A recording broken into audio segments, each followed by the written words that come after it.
بسم اللہ والسلام علی رسول اللہ۔ ایک سوال ہے ہمارے دارالفتاء میں یہ آ رہا ہے کہ کیا 20 رکعت تراویح کا ثبوت نبی پاک علیہ الصلوۃ والسلام سے بھی ثابت ہے؟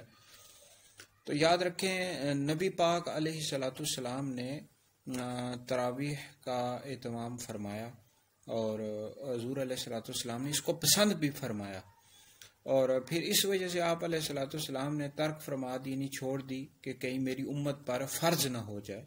اور اسی وجہ سے ارشاد فرما، بخاری شریف میں روایت موجود ہے کہ جو رمضان شریف میں ایمان اور ثواب کو طلب کرنے کی غرض سے قیام کرے، اس کی راتوں میں، رمضان کی راتوں میں قیام کرے، تو اس کے اگلے پچھلے گناہ بخش دیے جائیں گے۔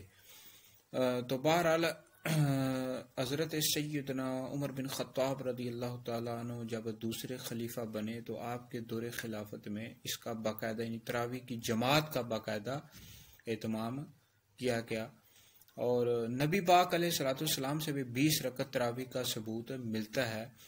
سنن کبریٰ میں روایت موجود ہے، اس طرح مصنف ابن ابی شیبہ موجود ہے۔ حضرت سیدنا عبداللہ ابن عباس رضی اللہ تعالیٰ عنہ سے روایت ہے، نبی پاک علیہ الصلوۃ والسلام جماعت کے بغیر 20 رکعت ادا کیا کرتے تھے، یعنی وطر کے علاوہ۔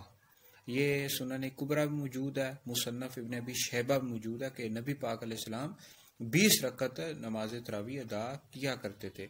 اور پھر حضرت سیدنا فاروق اعظم رضی اللہ تعالیٰ عنہ کے مبارک دور میں 20 رکعت تراویح کا یعنی اہتمام کیا گیا جماعت کے ساتھ۔